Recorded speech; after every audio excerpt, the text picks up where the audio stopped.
কি খবর প্রিয় 18 বছর বয়সীরা? 18 বছর বয়স কি হয়েছে তোমাদের? জানি না।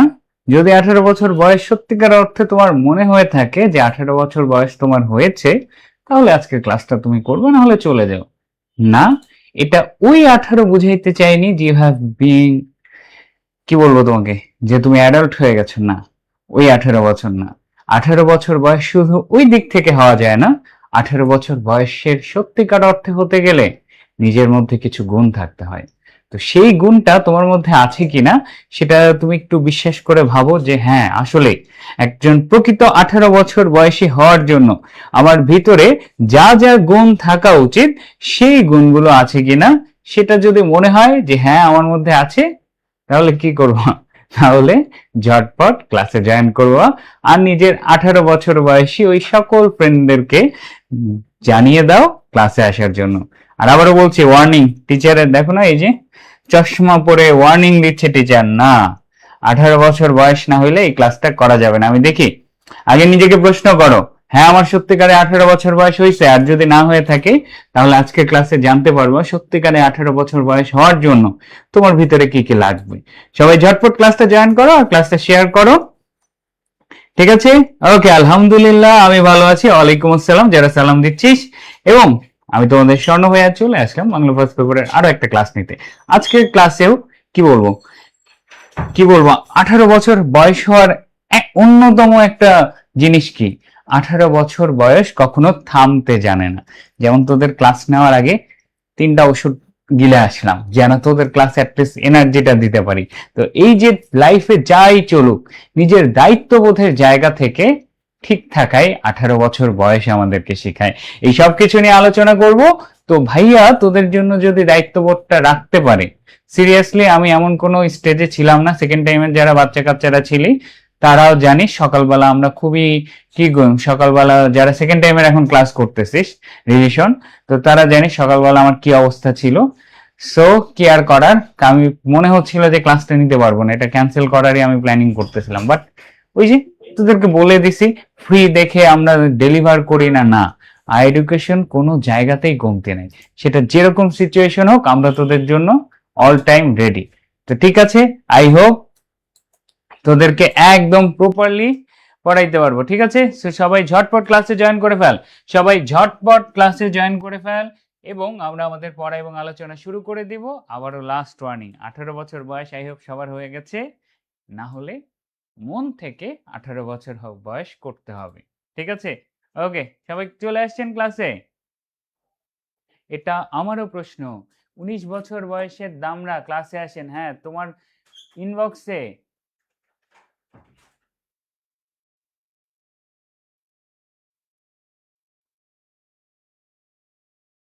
ওকে, ঠিক আছে ঠিক আছে, ঝটপট জয়েন করুন ক্লাসে, ঠিক আছে?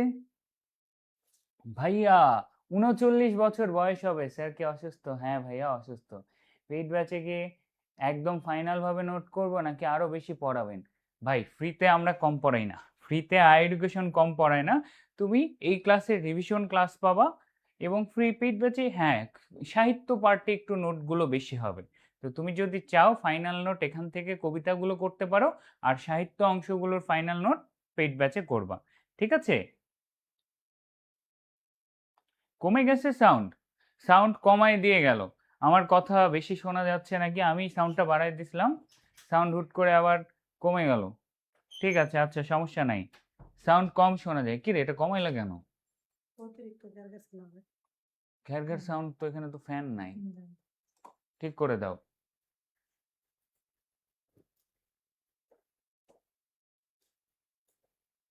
জিরো করো, 20 করো, সেটিংসে যাও। হ্যাঁ 20 ডিবি করো, সামনে 20 লেখো, 20 লেখো, 10 ছিল। সমস্যা করতেছিল না তো, ক্লাস তো ঠিকই ছিল। আচ্ছা 15 দাও।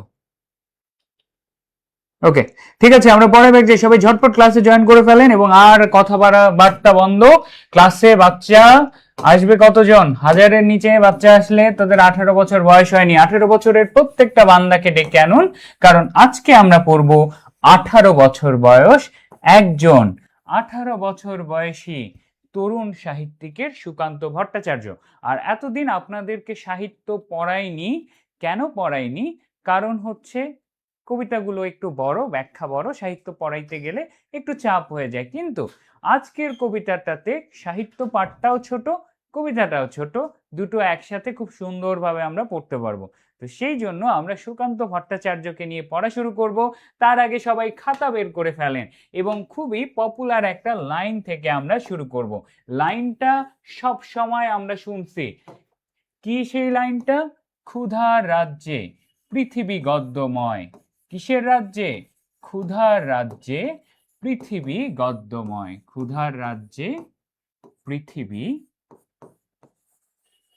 গদ্যময়। তারপরে কি? পূর্ণিমার চাঁদ যেন ঝলসানো রুটি। এই যে একটা পপুলার লাইন, এই পপুলার লাইনটা অনেকবার আসে। পূর্ণিমার চাঁদ যেন ঝলসানো রুটি।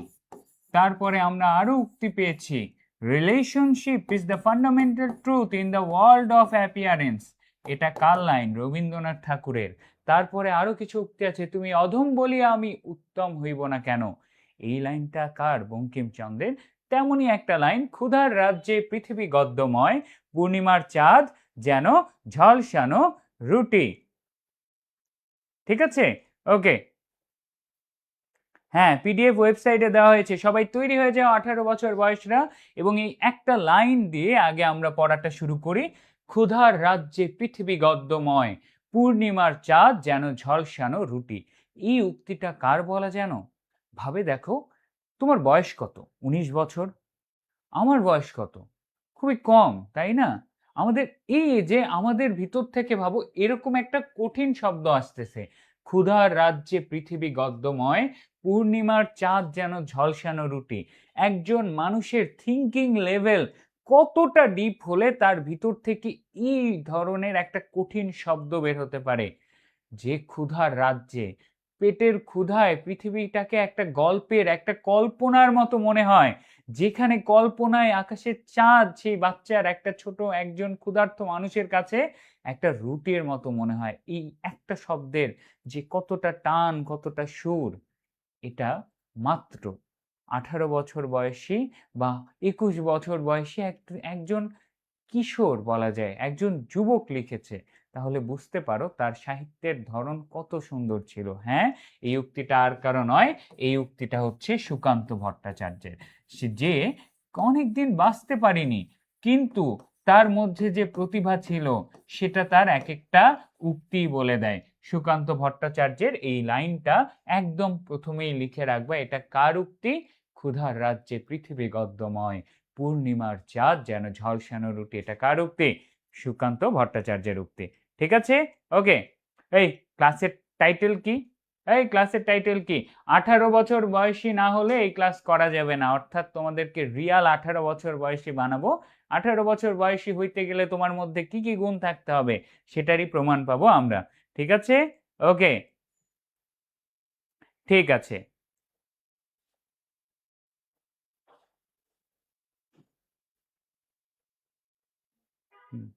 ঠিক আছে, ওকে, ডান ডান।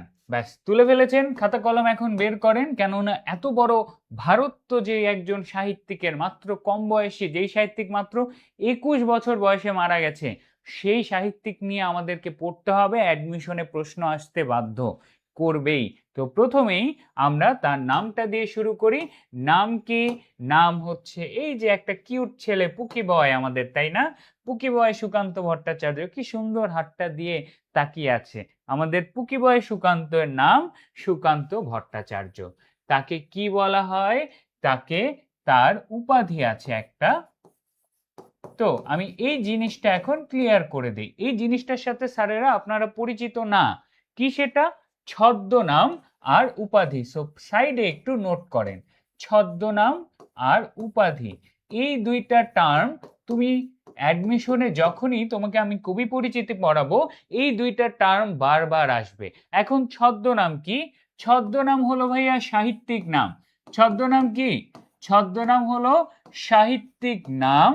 এবং এই যে সাহিত্যিক নাম আছে, এই সাহিত্যিক নাম লেখক নিজে নিজেকে দেয়। যেমন ধরো আমি তোমাদের স্বর্ণ ভাইয়া, আমি একটা টাইমে যখন প্রথম আমার একটা পেপারে, প্রথম আলো না কালের কণ্ঠে আমার যখন একটা লেখা পাবলিশ করি, তখন আমি আমার নামটা দেইনি। কেন জানি আমার খুব ভাল লাগতো যে রবি কিয়া ছিল, কিসের নাম ছিল, কাজী নজরুল ইসলামের ছদ্মনাম, তিনি ধূমকেতু ছদ্মনামে লিখতেন। তো আমি তাকে দেখে খুব ইন্সপায়ার্ড ছিলাম। আমার ফার্স্ট কবিতাটা আমি পেপারে পাবলিশ করছিলাম ধ্রুব তারা ছদ্মনামে। আমার ছদ্মনাম ইউজ করছিলাম কি, ধ্রুব তারা। তাহলে ছদ্মনাম কি? ছদ্মনাম হচ্ছে আসলে একটা সাহিত্যিক নাম, যেই সাহিত্যিক নামটা কখন সাহিত্যিক ব্যবহার করে, যখন তার নিজের নামটা প্রকাশ করতে চায় না, তখন যে একটা ছদ্মনাম, একটা লুকায়িত নাম ব্যবহার করে, সেটার নামই পরে সেটা জানা যায়। না জানলে আমরা জানলাম কিভাবে? তো ছদ্মনাম হচ্ছে সেই সাহিত্যিক নাম। যেমন রবীন্দ্রনাথ ঠাকুরের ছদ্মনাম কি? ভানুসিংহ ঠাকুর। কাজী নজরুল ইসলামের ছদ্মনাম কি? কাজী নজরুল ইসলামের ছদ্মনাম হচ্ছে ধূমকেতু। তারপরে কি বলো দেখি, শামসুর রহমানের ছদ্মনাম কি? মজলুম আদিব। তারপরে শরৎচন্দ্র চট্টোপাধ্যায়ের ছদ্মনাম কি? অনিলা দেবী। হ্যাঁ, মেয়ে মানুষের নামে ছদ্মনাম ইউজ করছে। তাহলে ছদ্মনাম জিনিসটা হচ্ছে নিজে নিজেকে দিব, আর সেটা হচ্ছে সাহিত্যিক নাম হবে। ক্লিয়ার? এখন উপাধি কি? আমি তোমাকে বললাম তোমাদের একটা উপাধি আছে, জেনে রাখো। এই যে আই এডুকেশনে স্বর্ণ স্যারের যারা যারা ক্লাস করতেছিস, তাদের একটা উপাধি আছে। কি সেটা? তারকা শিক্ষার্থী। কেন বলি? এটা সংবর্ধনায় জানাবো তোদেরকে, যে কেন তোদেরকে বারবার আমি ক্লাসের যখন শুরুতে আসি, কি খবর প্রিয় তারকা শিক্ষার্থীরা, স্টার স্টুডেন্ট, তোমরা আমার তারা, তারা আকাশের তারা। আর কি চাইছ তোরা? এই যে এই টাইমে এইচএসসির পরে সবাই যখন বসে আছে, সবাই যখন, আর কোনো সমস্যা নাই, চেঞ্জ করিও না, রাখো। দুইবার সাউন্ড অকারণে সরাই দিয়ে যাচ্ছ।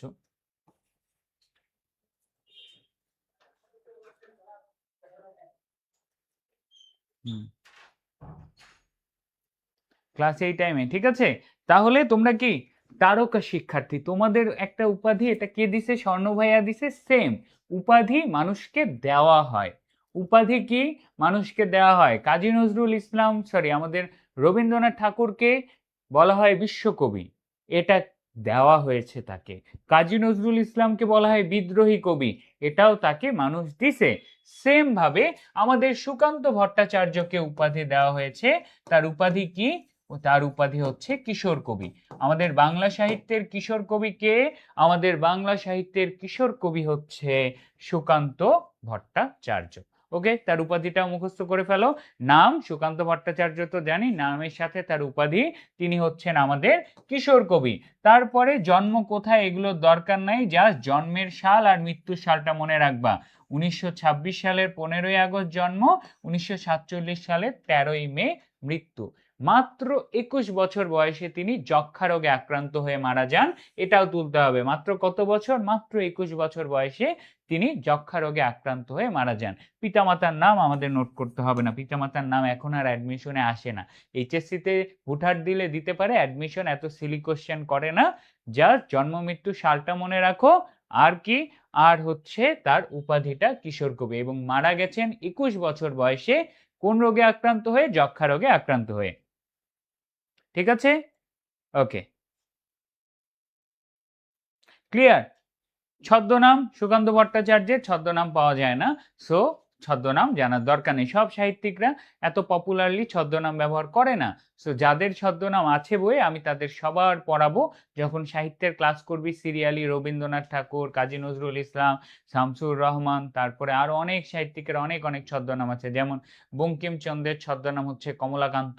এগুলো আমরা সব পড়বো ইনশাল্লাহ। এখন এতগুলো মাথায় দিলে সব ভুলে যাবি। ধীরে ধীরে ডোজেস আস্তে আস্তে যাবে। প্যারা তো খাবি, ভাইয়াকে ভয়ও পাবি কিছুদিন পর, যে ভাই আর পড়াইয়েন না, ভাই আর পড়াইয়েন না, ছাড়ে দেন, ছাড়ে দেন। বাট একটু ধীরে ধীরে, আগে আগে ভয় দেখাইলে তো পালাই যাবি। ঠিক আছে? ওকে, তুলে ফেলা হয়েছে, ডান। ওকে, এখন এখন ভর্তি হইতে 4,299 টাকা।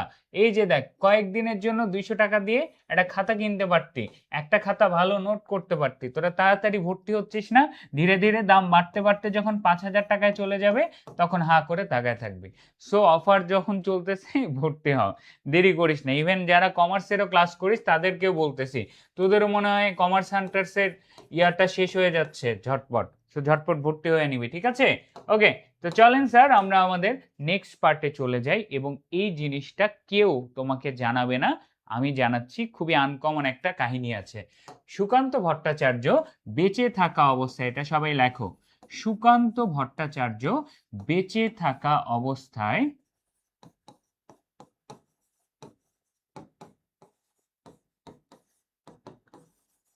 বেঁচে থাকা অবস্থায় তার শুধুমাত্র শুধুমাত্র না শুধু একটি তার শুধু একটি কাব্যগ্রন্থ প্রকাশিত হয়। কি বলেন ভাইয়া, এই অবস্থা? হ্যাঁ, আসলেই তার শুধু একটি কাব্যগ্রন্থ প্রকাশিত হয়। এখন সুকান্ত ভট্টাচার্য বেঁচে থাকা অবস্থায় তার শুধু একটি কাব্যগ্রন্থ প্রকাশিত হয়, এটার মানে কি?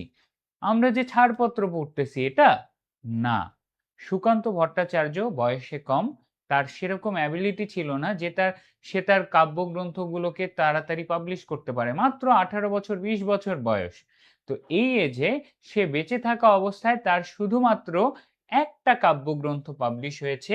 সেটা কি? সেটা হচ্ছে তিনি ফ্যাসি বিরোধী। ফ্যাসি বিরোধী মানে কি?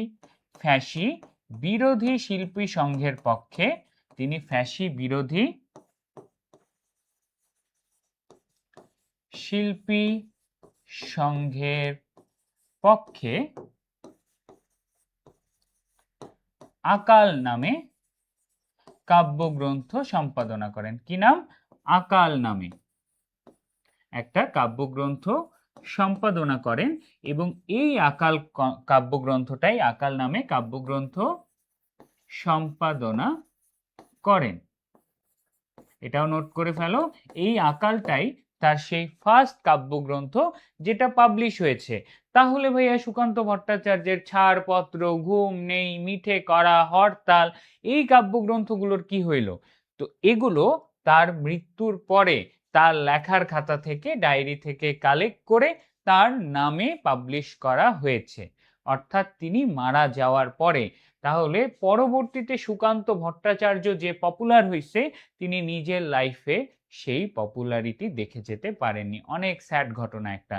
সেম এরকম একটা মানুষ হচ্ছে ভিনসেন্ট ভ্যান গগ, যে হচ্ছে কি, যে হচ্ছে ওই যে ভ্যান গগের স্টেরি নাইট, এই যে ছবিটা দেখি মিলিয়ন মিলিয়ন ডলারে বিক্রি হচ্ছে, কোটিপতি মানুষ কিনতেছে।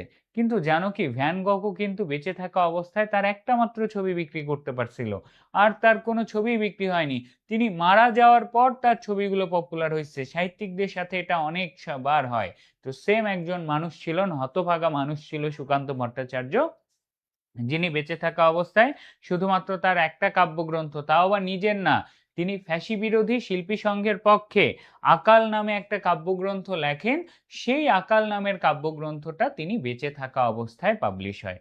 ঠিক আছে, এ দুটো নোট করা হইলে, অবভিয়াসলি নোট করা হইলে সবাই ডি লিখবেন কমেন্টে, সবাই কমেন্টে লিখবেন ডি। এমনি কি বললাম, এমনি কি বললাম, এই হচ্ছে আমাদের হতভাগা মানুষ, মারাও গেছে 21 বছর বয়সে, বেঁচে থাকা অবস্থায় মাত্র একটা কাব্যগ্রন্থ পাবলিশ করতে পারছে। সুকান্ত ভট্টাচার্যের এই ইনফরমেশনটা তুলে ফেলো। তুলে ফেলা হইলে কমেন্টে ঝটপট ডি লিখবা, ডি দিয়ে ভাষায় দিবা, একদম উড়ায় ফেলবা। ঠিক আছে? ওকে, ডান ডান, ঠিক আছে, তাহলে মুছে দিলাম এটা। ঠিক আছে, ওকে। তারপরে আবার খাতা কলম নাও। আরো একটা জিনিস, এই যে আকাল কাব্যগ্রন্থটা লেখা, এটা কোন বিষয় নিয়ে লেখা? তো তৎকালীন সময়ে বাংলা 1176 সালে যে মনন্তরটা হয়, আকাল কাব্যগ্রন্থটি 76-এর মনন্তর নিয়ে লেখা। 76-এর মনন্তর নিয়ে লেখা। বাংলায় ইংরেজ শাসনের কারণে যে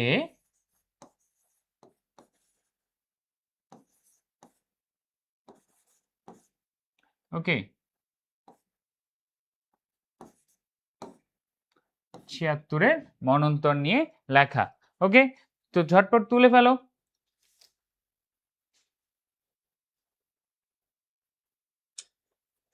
ক্লাসে বাচ্চা কাচ্চা কই? এই টাইমে ক্লাস করতে চাও না সবাই, না? এত কম বাচ্চা কাচ্চা।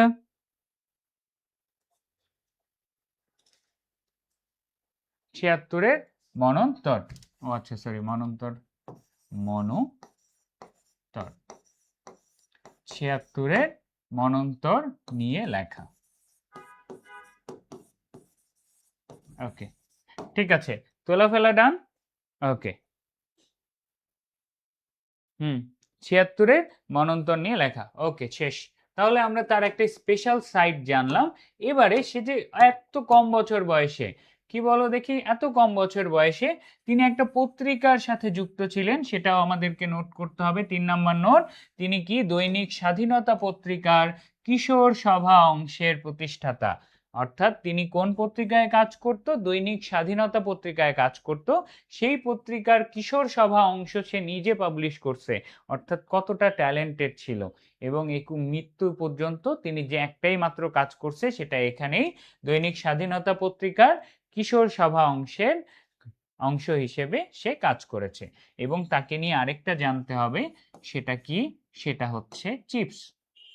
ভাইয়া, আমি এখন যদি বলি, দেখি তোদের মধ্যে সমাজ বিজ্ঞান কে ভালো পড়ছে, কার কার এইচএসসি তে সমাজ বিজ্ঞান ছিল, একটু হাত তুলো দেখি। কার কার এইচএসসি তে সমাজ বিজ্ঞান ছিল তারা একটু হাত তুলো। তাদের কাছ থেকে একটা প্রশ্নের উত্তর আমি জানতে চাবো, যে ভাইয়া আমার ছিল, একটু জানাও কি সেটা। সেটা হচ্ছে সুকান্ত ভট্টাচার্যের favourite chips. Sukanta Bhattacharya chips খাইতো।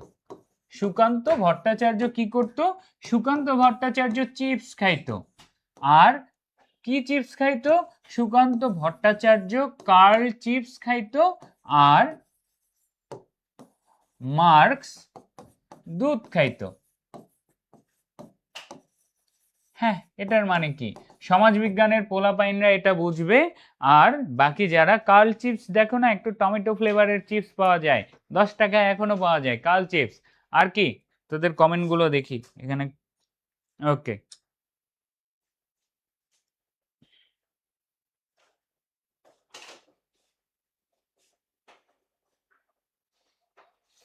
সুকান্ত ভট্টাচার্য কার্ল চিপস আর মার্কস দুধ খাইতো, এটার মানে কি? কমার্সদের বলতেছি না, আমি মানবিকেরদের জানতে চাচ্ছি, বাকিদের আমি জানাই দিচ্ছি। ওকে, মানবিকের, ইয়েস, কার্ল মার্কস, চিনতে পারছো? হ্যাঁ, তার মানে এটা কেন বললাম? কারণ সুকান্ত ভট্টাচার্য বামপন্থী ছিলেন। আমরা এখন তো বামপন্থীকে গালি বানায় ফেলছি, যে ও বাম করে মানে ওই শাহবাগী, ওর গায়ের মধ্যে গন্ধ হবে, ওকে দেখতে ইচ্ছা করবে না, মাথায় ইয়া বড় টিপ দিবে, জামা কাপড় পরবে না। সেটাই তো এখন শাহবাগী হয়ে গেছে, তাই না? কিন্তু বামপন্থী চিন্তাধারা কখনো এমন ছিল না। ইভেন তুমি যদি এখনো ইউএসএ দের লেফটিস্টদের দেখো, তারা সবচেয়ে সাজানো গুছানো মানুষ। আমাদের দেশে বামপন্থী জাস্ট একটা, ডিরেক্ট বলতে একটা ক্রিমিনাল অ্যাক্টিভিটি ছাড়া সেটা এখন আর কিছুই না। বসে বসে, এটার জন্য জানি না আবার কন্ট্রোভার্সিতে পড়ে যাব কিনা এখন অনলাইনে থাকলে, বাট সিরিয়াসলি বলতেছে, আমাদের দেশে বামপন্থী চিন্তা ভাবনা মানে ক্রিমিনাল ইললিগাল অ্যাক্টিভিটি ছাড়া আর কিচ্ছু না।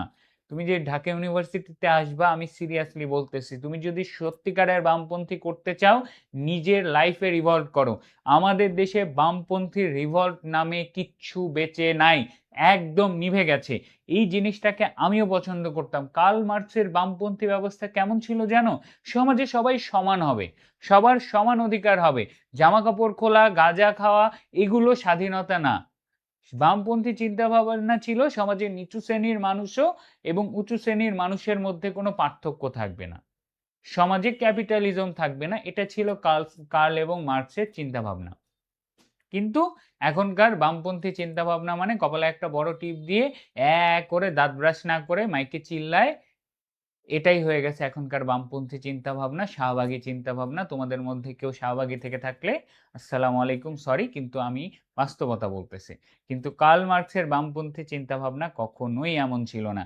ইভেন 2000 সালের আগে বামপন্থী দল এত বেশি গুছানো ছিল, তারা সংস্কৃতির চর্চা করত, তারা একটার পর একটা ডিবেট করত, এত সুন্দর কথাবার্তা বলতো। এখন বামপন্থী মানুষের মধ্যে এগুলো কেউ নাই। এখন এটা একটা এজেন্ডা হয়ে গেছে যে যত উল্টোপাল্টা বাজে বিষয়কে সাপোর্ট করা যায়, আমার অধিকার বলে সমাজের বিপরীতে যাওয়া। এই জিনিসটা না। বামপন্থী কখনো একজন মানুষের এবং সমাজের বিরুদ্ধে কিছু করতে চায় না। সমাজের সবাইকে নিয়ে একটা ভালো লাইফ করতে চায় বামপন্থী, যেটা এখন আমাদের মধ্যে আর নাই, তাই না? তো এই হচ্ছে অবস্থা, ঠিক আছে? হুম। তো এই হচ্ছে অবস্থা। সো আমাদের সুকান্ত ভট্টাচার্য বামপন্থী ছিলেন। সুকান্ত ভট্টাচার্য বামপন্থী ছিলেন, প্রকৃত বামপন্থী, ঠিক আছে? সুকান্ত ভট্টাচার্যকে আবার শাহবাগী মনে করিও না। তার কথাবার্তায় ওই টাইপের জিনিস ছিল না। সে আসলেই অধিকারের কথা বলতো, নাকি বলতো আমাকে গাঁজা খাইতে দাও, আমার পোশাক আমার মতো, এগুলো সেও কিছু বলে নাই। সে এগুলো কিছু বলে নাই, সে সত্যিকার অর্থে সমাজের জন্য কথা বলছে। তারপরে সুকান্ত ভট্টাচার্য বামপন্থী ছিলেন। তার রচনায় কার্ল মার্কসের তার রচনায় কার্ল মার্কসের চিন্তাধারার প্রভাব পাওয়া যায়। কার্ল মার্কসের চিন্তাধারার প্রভাব পাওয়া যায়, অর্থাৎ তিনি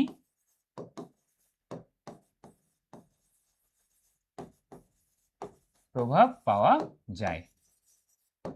এই হচ্ছে অবস্থা। ইভেন সিরিয়াসলি এমন অবস্থা হয়ে গেছে, তোদের মধ্যে যারা আর্ট ভালোবাসিস, কেউ হয়তো বা চাইস ঢাকা ইউনিভার্সিটির চারুকলায় পড়বো, একটা ডিপার্টমেন্টকে কিভাবে ডিফেম করা যায়, একটা শিল্পকে কিভাবে নষ্ট করা যায়, সেটাও করতেছে এই তৎকালীন বামপন্থী নামের মানুষগুলো। স্বাধীনতা মানে এই না যেটা সমাজের মানুষকে কি করায়, সমাজের মানুষকে খারাপ ফিল করায়, ঠিক আছে? ওকে।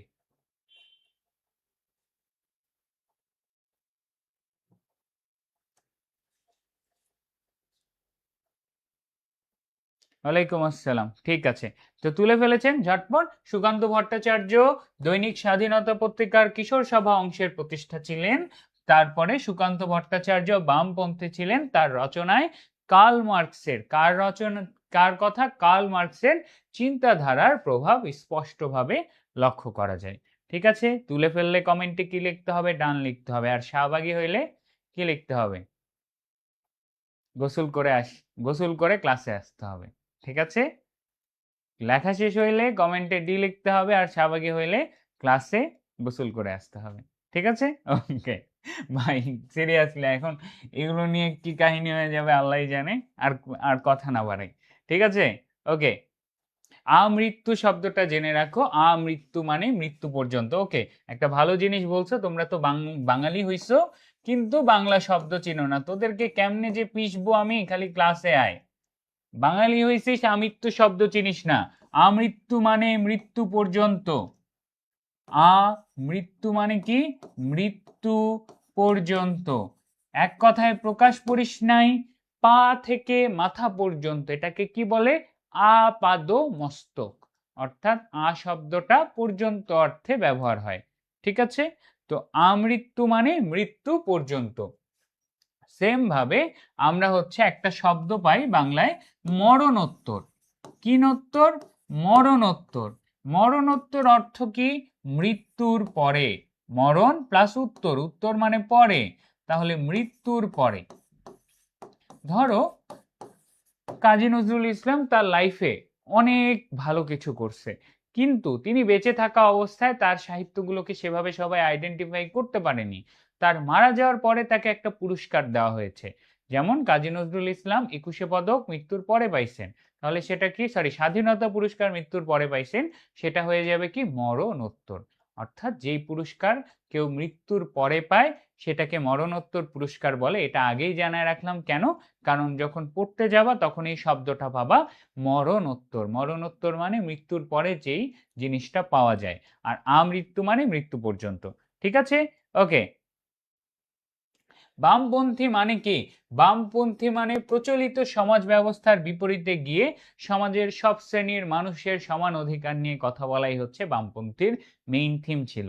এখন বামপন্থী মানে গোসল না করা, শেষ, এটাই। তোরা মুখস্থ করবি কি, তোরা মুখস্থ করবি বামপন্থী মানে গোসল না করা। ঠিক আছে, ওকে। তারপরে আসি তার সাহিত্যের নামগুলো মুখস্থ করে ফেলো। কাব্যগ্রন্থ, ছাড়পত্র, ঘুম নেই, পূর্বাভাস, মিঠে করা, অভিযান, হরতাল। মুখস্থ করে ফেলো। ছাড়পত্র, ঘুম নেই, মিঠে করা, হরতাল। ছাড়পত্র, ঘুম নেই, মিঠে করা, হরতাল, অভিযান। ছাড়পত্র, ঘুম নেই, মিঠে করা, হরতাল, অভিযান। ছাড়পত্র, ঘুম নেই, মিঠে করা, হরতাল, অভিযান। ওকে, এটা কি, এটা হচ্ছে তার যতগুলো কাব্যগ্রন্থের নাম আছে লিখে ফেলো, মুখস্থ করে ফেলো। সম্পাদিত গ্রন্থ এটা আমরা তুলে ফেলছি, সো এটা এখন আর লেখার দরকার নাই, এটা আমরা আগেই তুলে ফেলছি যে তিনি ফ্যাসি বিরোধী শিল্পী সংঘের জন্য কি লিখেছেন, আকাল নামে একটা কাব্যগ্রন্থ সম্পাদনা করছেন, এটা পড়ে ফেলছি। এখন তার বাকি কাব্যগ্রন্থগুলো লিখে ফেলি। ছাড়পত্র, ঘুম নেই, মিঠে করা, হরতাল, অভিযান। ওকে, ঝটপট লিখে ফেলো। ওকে, ও পূর্বাভাস বাকি আছে, হ্যাঁ পূর্বাভাস অ্যাড করে ফেলো। ছাড়পত্র, ঘুম নেই, মিঠে করা, হরতাল, অভিযান, পূর্বাভাস। ছাড়পত্র, ঘুম নেই, মিঠে করা, হরতাল, অভিযান, পূর্বাভাস, এগুলো তুলে ফেলো। তুলে ফেলা হলে ডান। আমাদের সুকান্ত ভট্টাচার্যকে নিয়ে পড়াশোনাও ডান। তার রচনায় আমরা কাজী নজরুল ইসলামের প্রভাব লক্ষ্য করি, এটাও লিখে রাখতে পারো। তার রচনায় কার বলো দেখি, তার কাব্যে কাজী নজরুল ইসলামেরও প্রভাব লক্ষ্য করা যায়। এক ছিল কার্ল মার্কস, আবার সে বিদ্রোহী কবিতাও লিখত, তার রচনায় কাজী নজরুল ইসলামেরও প্রভাব লক্ষ্য করা যায়। দুটোই তুলে ফেলো। এটাও তুলে ফেললে আমাদের সুকান্ত ভট্টাচার্যের পড়াশোনা শেষ। আমরা এখন এবারে যাব সত্যিকার অর্থে যেটা ক্লাসে পড়ার কাজ ছিল। ক্লাসে কি পড়ার কথা ছিল? ক্লাসে পড়ার কথা ছিল 18 বছর বয়সে তোমার কি লাগবে, সেটা আমরা এখানে জানবো। ওকে, ঠিক আছে, ডান, তুলে ফেলছো, গুড জব। কেন কেন রোজা এখন পড়লে তোমার কি সমস্যা? অবভিয়াসলি আবারও পড়াবো, কিন্তু এই মোমেন্টে তুই কি করতেছিস বল? তোর কি কাজ? এইচএসসি পরীক্ষা শেষ, ঘুরতে যাওয়া তোর কাজ না? কোথাও কারো সাথে গল্প করতে যাওয়া তোর কাজ না? তোর কাজ কি এখন? পড়াশোনা। যেই মুহূর্তে যেখানে তোর পড়ার সুযোগ আসবে সেটাই তোমার কাজ। ক্লিয়ার? তো কোথায় কখন কি হচ্ছে এগুলো দেখার লাভ নেই। ফ্রিতে আসে এত টাইম কেন? আমি তো আসে জাস্ট 18 বছর বয়স, চলো আমি কিছু এমসিকিউ সলভ করাই, ঢাকা ইউনিভার্সিটির প্রশ্ন ব্যাংক সলভ করাবো, আসো, এই যে এটা আসছে, এটা এরকম করে, ওকে। এটা পড়াই দিয়ে তোমার কোনো লাভ নাই ভাইয়া। ঢাকা ইউনিভার্সিটি, আবারও বলতেছি, তোমাকে কোশ্চেন ব্যাংক সলভ কেন দেওয়া হয়? জাস্ট ফর আইডিয়া দেওয়া, নট তোমাকে ঢাকা ইউনিভার্সিটির জন্য প্রিপেয়ার করে দেওয়া। যেই মানুষটা বলবে কোশ্চেন ব্যাংক সলভ করলে তুমি ঢাবিতে চান্স পাবা, সেই মানুষটা কিছু জানে না, সিরিয়াস কথা। কেন? কারণ কোশ্চেন ব্যাংক সলভ জাস্ট তোমাকে ঢাকা ইউনিভার্সিটির আইডিয়া দিবে, তোমাকে চান্স পাইয়ে দিবে না। কারণ ঢাকা ইউনিভার্সিটি এমন একটা ইউনিভার্সিটি যেখানে তুমি একটা বছরেও একটা রিপিটেড কোশ্চেন দেখাইতে পারবা না। বাংলায় তো নাই, জীবনে ঢাকা ইউনিভার্সিটি প্রশ্ন রিপিট করে না। তাহলে কোশ্চেন ব্যাংক মুখস্থ করে কি করবি? কিচ্ছু না, তোকে ফাউন্ডেশনে সব পড়তে হবে। কোশ্চেন ব্যাংক জাস্ট তোকে আইডিয়া দিবে, একটু প্র্যাকটিস, আচ্ছা এরকম টাফ কোশ্চেন হয়, এই বিষয় হয়, এইটুকু তোকে জাস্ট জানাবে, আর কিচ্ছু করাবে না। সো এই কারণেই আই এডুকেশন ডিফারেন্ট। সবাই যেখানে এই প্রশ্ন ব্যাংক ঢাকা ইউনিভার্সিটি প্রশ্ন সলভ করো আমার সাথে, তুমি চান্স পাবো। কোশ্চেন সলভ করে কি হয়? বেসিক ভিতরে পড়া না থাকলে তুই নতুন প্রশ্ন অ্যান্সার করবি কিভাবে? কিভাবে অ্যান্সার করবি? পারবি না। এই জিনিসটা মাথায় রাখ। এখন তোদের পড়া ছাড়া আর কিচ্ছু নাই। যেই মুহূর্তে যেখানে পড়া হবে পড়া। বাপ মাকে বল আমার 3-4 মাসের জন্য বাদ দিয়ে দাও আমার ফ্যামিলি থেকে, আমি ফ্যামিলির কেউ না। সিরিয়াসলি কথা বলতেছি, আমি ফ্যামিলির কেউ না, আমাকে ফ্যামিলি থেকে আউট করে দাও, আমাকে কোনো কাজ দিবা না। আমি তোমাদের নিজের স্বপ্ন পূরণ করতে চাই, এই স্বপ্ন পূরণের জন্য আমাকে যা করতে হয় আমি করব। বন্ধুকে বলে দিবি দোস্ত সরি, 3টা মাস পর আমরা একসাথে ঢাবিয়ান হব, কিন্তু এই 3টা মাস আমাকে আর ডাকিস না। কেন বলতেছি? কারণ এই রকম ডেডিকেটেডলি না পড়ে 1.5 লাখ স্টুডেন্টের মধ্য থেকে 1000 স্টুডেন্ট হওয়া যায় না। সিরিয়াসলি বলতেছি ভাই, এই রকম ডেডিকেটেডলি না পড়ে দেশের 1.5 লাখ স্টুডেন্ট থেকে মাত্র 1000 জন কোনোভাবেই হওয়া যায় না।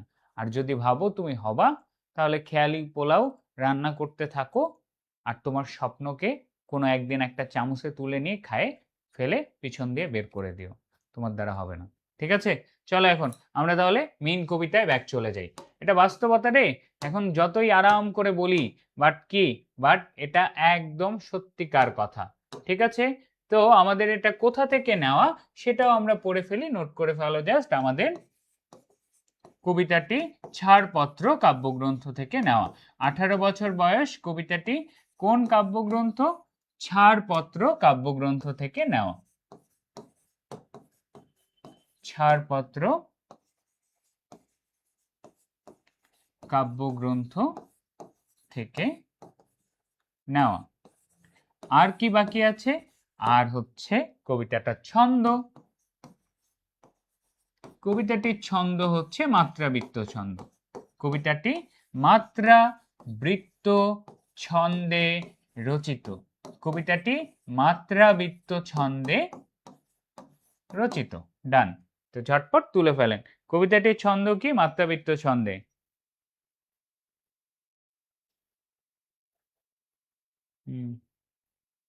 হ্যাঁ, স্যারের পা ধোয়া পানি, তাই না? সুবিয়ান স্যারের কথা, এই স্যারের পা ধোয়া পানি, ওই ভাইয়ের কপালের সাথে ঘষা, এগুলো খাইলেই চান্স হয়ে যাবে, তাই না? তারপর কি? লুল্লু মধু, তাই না? লুল্লু মধু খাইলে চান্স হয়ে যাবে, এইটা এখন বর্তমান অবস্থা। ঠিক আছে, ওকে, তুলে ফেলেছো, ডান। কবিতাটি ছাড়পত্র কাব্যগ্রন্থ থেকে নেওয়া। কবিতাটি মাত্রবৃত্ত ছন্দে রচিত। এই ক্লাসে বাচ্চা কাচ্চা কম কেন? ক্লাসে রিঅ্যাক্ট বাটনে টিপে ধরে থাকবি, একেবারে টিপে ধরে থাকবি, নাইলে পড়াবো না। ক্লাস শেয়ার করিস না, না বললে তাহলে আমার এত মজা করে পড়ায় লাভ কি? সিরিয়াসলি আমি কেন ফ্রিতে পড়াচ্ছি? আমার তো একটা নিড আছে, তাই না? এটা কেউ টিচাররা বলতে চায় না, আমি বলতেছি। কেন? তোদের সাথে কি কথা? তোদেরকে আমরা ফ্রিতে পড়াচ্ছি কেন? তোরা ক্লাস করবি, এই জন্যই তো, এটাই তো উদ্দেশ্য। কেন? তোরা আইডিয়া পাইস যে যে টিচারের কাছে পড়তে চাচ্ছিস তারা পড়ায় কেমন। তো অবভিয়াসলি আসলে তোদেরকে ফ্রিতে পড়ানোর একটাই চাওয়া থাকবে। এডুকেশন ফ্রিতে আরো অনেক সার্ভিস দেয়। তুমি যদি সত্যিকারে একেবারেই তোমার কোনো পড়ার ক্ষমতা না থাকে, এই টাইপের স্টুডেন্টদের জন্য এই ডিসিশনটা নেওয়া, যে তুমি পড়তেই পারতেছো না, তোমার একদমই বাবা মা নাই, সেই রকম স্টুডেন্ট তোমাদের আর্থিক সমস্যার কথা জানাইতে পারো। তারা সেই আর্থিক সমস্যার কথা জানাইলে একটা আলাদা হিসাব, কিন্তু তোমার বাপ মায়ের টাকা আছে, তুমি এখন আসে বলতেছো ভাইয়া আমাকে একটু কমে ভর্তি হয়ে দেন, ওই বাকি টাকা দিয়ে তুমি ঘুরে বেড়াবা, এই টাইপের কাজ করতে যায় না। মানুষের হক যে কত বড় বিষয়, এখন পড়া থেকে সরে যাব থেকে বলতেছি না, বাট এই টাইপের কাজ যারা করতেছো তাদেরকে মাস্ট মাস্ট মানা করতেছে যে এই ধরনের কাজে কখনো ইনভলভ হইও না। ঠিক আছে, ওকে। মানুষের হক মারবা, মরার পরে আল্লাহ বলবে তোমার সব নেকি তাকে দিয়ে দাও, কি করবা তখন? মৃত্যুর কথা একবারও মনে হয় না? ওকে, চলেন এখন আমরা ডিরেক্ট আমাদের কবিতায় চলে যাই। আর অনেক আবল তাবল কথা হচ্ছে, পড়ার সময় অন্য কথা বলা স্বর্ণ ভাইয়ার কি না, স্বর্ণ ভাইয়ার বিষয় না। ফন্ট কি হয়েছে রে? ফন্ট গুলো ভাঙে গেছে কেন? কি কাহিনী?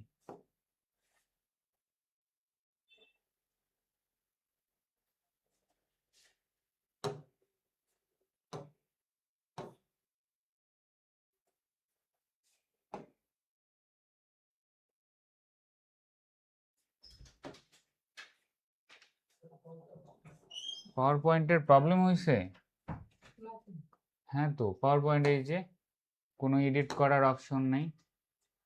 আচ্ছা বলি, আমি এখন পড়ায় দিচ্ছি, এগুলো এখানে কোনো চেঞ্জ করা যাচ্ছে না। একটা কাজ করো, ইয়াকে আমার ফাইলটাকে পিডিএফ বানায় আমার এখানে ফার্স্ট মেইলে পাঠাইতে বলো।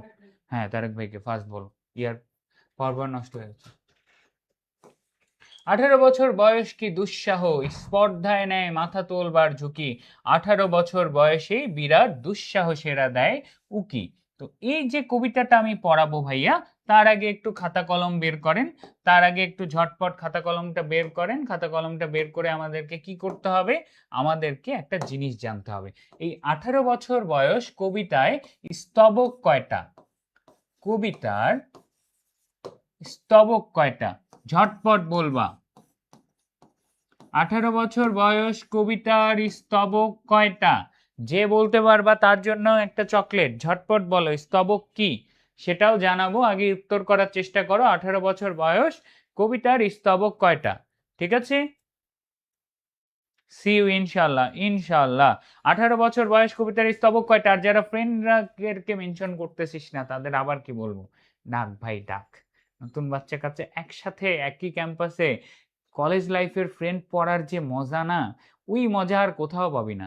আর যদি চান্স না পাই, তোর ফ্রেন্ড সার্কেল কিচ্ছু থাকবে না। ঝটপট অ্যান্সার করেন। 18 বছর বয়স, কবিতায় স্তবক কয়টা? 18 বছর 8টা। যাক, এরা পড়াশোনা করছে। 18 বছর বয়স, কবিতার স্তবক 8টা। এখন অনেকেই বলবো ভাইয়া স্তবক কি? তো জানে রাখো, কবিতায় দিছে। ওকে, আমি অন করে নেব, সমস্যা নেই। ড্রাফটে, ওকে। 18 বছর বয়স, কবিতার স্তবক কি? একটা কবিতার স্তবক মানে হচ্ছে কবিতার বেশ কয়েকটা লাইন, সেটা 3টা হইতে পারে 4টা লাইন, যখন একটা নির্দিষ্ট অর্থ প্রকাশ করবে, সেটাই হচ্ছে কবিতার স্তবক। তোমরা দেখো না, একটা কবিতা লেখা থাকে, মাঝখানে একটু ফাঁকা দেওয়া থাকে, তো এই ফাঁকা দেওয়াগুলো হচ্ছে কবিতাকে আলাদা আলাদা স্তবকে ভাগ করা। তো তুমি স্তবক শব্দটাকে মনে রাখতে পারো কবিতার অংশ বা পার্ট হিসেবে। ঠিক আছে, অংশ বা পার্ট হিসেবে এটা কবিতা দেখলেই বোঝা যায়। সো 18 বছর বয়সে এরকম 4টা লাইন করে পুরো কবিতায় ভাগ করা। তাহলে স্তবক আছে। কবিতার লাইন কয়টা? টোটাল 32টা লাইন। কবিতায় টোটাল 32টা লাইন। এই 32টা লাইনকে 8 ভাগে ভাগ করা হয়েছে। তাহলে প্রতি স্তবকে লাইন কয়টা? প্রতি স্তবকে লাইন হচ্ছে কবিতার কয়টা বলো দেখি? 8 ভাগ 32, 4 8 32। অর্থাৎ এই কবিতায় 8টা টোটাল স্তবক আছে, টোটাল 32টা লাইন আছে। প্রত্যেকটা স্তবকে লাইন আছে কয়টা? প্রত্যেকটা স্তবকে লাইন আছে 4টা করে। কয়টা করে? 4টা করে। এটা তুলে নাও, এটা কবিতার ব্যাখ্যার একটু ডিপের কোশ্চেন, অ্যাডমিশনে করে না, বাট করলে যেন অ্যান্সার করতে পারো সেটাও মাথায় রাখবা। 18 বছর বয়স, কবিতায় স্তবক কয়টা? 8টা। প্রত্যেকটা স্তবকে লাইন কয়টা? 4টা। 4 8 32। তাহলে টোটাল লাইন 32টা। ক্লিয়ার? বুঝে গেছো? চকলেট দেন। ঠিক আছে, এই চকলেট দিচ্ছি, সবাই ভাগ করে নিও। ঠিক আছে, চকলেট দিচ্ছি, সবাই ভাগ করে নিও। মোদের বিদ্যালয়ে বেশ কিছু পোলাপাইন দেখতেছি। কি অবস্থা আপনাদের স্যারেরা, কেমন আছেন? চকলেট কোথায়? চকলেট চকলেট খুঁজে বের করি, থাম তোদের জন্য। এই যে, হেলদি খাবার না দিয়ে চকলেটই দিই। এই যে দেখ, চলে গেছে তোদের জন্য চকলেট। ওকে, তাহলে স্তবক কয়টা? স্তবক 8টা। প্রতি স্তবকে লাইন কয়টা? প্রতি স্তবকে লাইন হচ্ছে 4টা। 4 8 32টা। Clear concept? বুঝে গেছো? কেউ বুঝতে না পারলে আমি আবার বুঝাবো, সমস্যা নাই। স্বর্ণ ভাইয়ের ক্লাসে কোনো তাড়াহুড়া নাই। আমরা শান্ত শিষ্ট লেজ বিশিষ্ট মানুষ, পড়বো, পড়াকে মাথার মধ্যে ঢুকায় ফেলবো। ঠিক আছে। আবার হ্যাঁ, প্যারা, তোমরা এটাকে প্যারাও বলতে পারো। প্যারাও বলতে পারো, কিন্তু প্যারা নামে আসলে শব্দটা বাংলার ক্ষেত্রে সেভাবে ইউজ করা হয় না। বাট প্যারা একই জিনিস। ঠিক আছে, প্যারা আর স্তবক একই জিনিস। ঠিক আছে, ওকে। আচ্ছা, আরেকবার বুঝাই দেই। ধরো আমি এই কবিতাটাই দেখাই তোমাকে। কবিতাটা আমি একটা পিডিএফ ওপেন করে তোমাকে দেখাই। ঠিক আছে, যে বুঝো নাই তার জন্য অবশ্যই আমি বারবার বুঝাবো, কোনো সমস্যা নাই। ক্রমে গেলাম। কি 18 বছর বয়স হয়ে গেছে? এখনো হয় নাই, হইতে হবে। ওকে,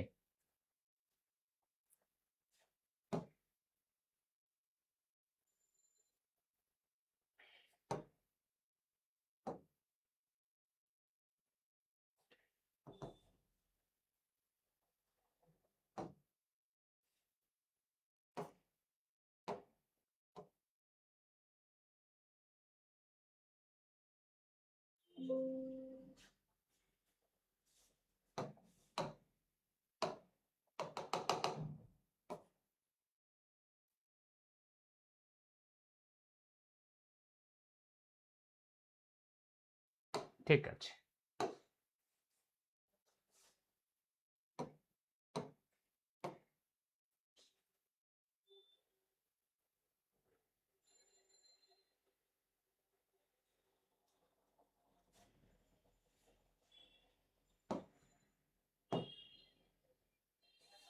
তোমাদের জন্য নতুন একটা পেজে সুন্দর করে সব বের করে দিলাম, যেন ভালো করে লিখে পড়াইতে পারি। ওকে, চলে আসছে। এখন আমি তোমাদেরকে প্যারা বা স্তবকের অংশটা বুঝাই দিই। আচ্ছা, চলে আসছে তো আরো ভালো জিনিস। কি ভালো জিনিস? তোমাদের কোর্সের ডিটেলস।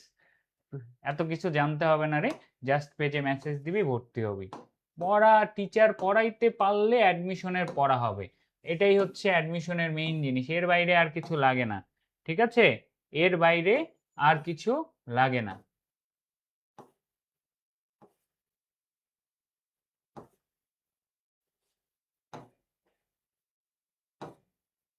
তো এই যে দেখো, আমি যেটা তোমাদেরকে বোঝানোর জন্য আসলাম, দেখো এই যে ফন্ট গুলো আছে কবিতাটায়, দেখবা বইয়ের মধ্যে 4টা লাইন আলাদা আলাদা করে মাঝখানে একটা প্যারা করে ফাঁকা দেওয়া আছে। এই যে ফাঁকা, প্রত্যেকটা অংশের এক একটা নির্দিষ্ট অর্থ থাকে। তো কবিতাকে যখন এরকম প্যারাতে ভাগ করা হয়, প্রত্যেকটা প্যারাকে বলা হয় স্তবক। প্রত্যেকটা প্যারাকে বলা হয় স্তবক, এবং প্রত্যেকটা স্তবকে সেম লাইন সংখ্যা থাকে। তো এখানে লাইন কয়টা? 1টা 2টা 3টা 4টা। তাহলে এই কবিতায় স্তবক এরকম আছে টোটাল 8টা। প্রত্যেকটা স্তবকে লাইন আছে 4টা, 4 8 32, কবিতায় লাইন আছে টোটাল 32টা। ঠিক আছে? আই হোপ আপনারা বুঝে গেছেন, কোনো ঝামেলা নেই। এখন যেহেতু ঝামেলা নেই, আমরা এখন আমাদের আরেকটা অংশে চলে যাব। সেটা কি বলেন দেখি? সেটা হচ্ছে নোট করা। ঝটপট নোট করেন, একটা মেজর জিনিস আপনাদেরকে ক্লিয়ার করে দেয়। সেটা কি? 18 বছর বয়স কবিতাটা আসলে কি নিয়ে? 18 বছর বয়স কবিতাটা কি নিয়ে? কবিতাটা 3 ভাগে ভাগ করা। কয় ভাগে? 3 ভাগে ভাগ করা। 3 ভাগে কি কি ভাগ করছে ভাইয়া একটু বলেন দেখি, সেটাও বলতেছি। 18 বছর বয়স কবিতাটা কয় ভাগে ভাগ করা? 3 ভাগে ভাগ করা। 1 নাম্বার, প্রথম 12 লাইন। প্রথম 12 লাইনে 18 বছর বয়সের ইতিবাচক দিক দেখানো হয়। 18 বছর বয়সের ইতিবাচক দিক দেখানো হয়। 18 বছর বয়সের ইতিবাচক দিক। তারপরে কি? তারপরের 12 লাইনে যদি যাই, তাহলে হচ্ছে পরবর্তী 12 লাইনে, পরবর্তী 12 লাইনে 18 বছর বয়সের নেতিবাচক বা খারাপ দিকগুলোকে তুলে ধরা হয়। তারপরে কি? লাস্টে 12 12 24, 32 লাইন হইতে বাকি আর 8 লাইন। শেষ 8 লাইনে 18 বছর বয়সের প্রয়োজনীয়তা তুলে ধরা হয়। 18 বছর বয়স বা তরুণদের প্রয়োজনীয়তা তুলে ধরা হয়। এই পৃথিবীতে তরুণদের কেন দরকার সেটাই তুলে ধরা হয়। প্রয়োজনীয়তা তুলে ধরা হয়। 18 বছর বয়সের বা ব্র্যাকেটে তরুণদের প্রয়োজনীয়তা তুলে ধরা হয়। এটাই হচ্ছে আমাদের পুরো কবিতার থিম। অর্থাৎ পুরো কবিতাটা 18 বছর বয়সের বা তরুণদের কেন এই পৃথিবীতে দরকার, এই তরুণদের ইতিবাচক দিক এবং নেতিবাচক দিক তুলে ধরে।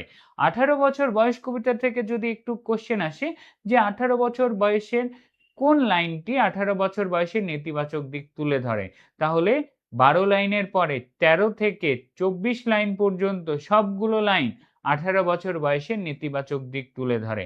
1 থেকে 12 লাইন 18 বছর বয়সের ইতিবাচক দিক তুলে ধরে।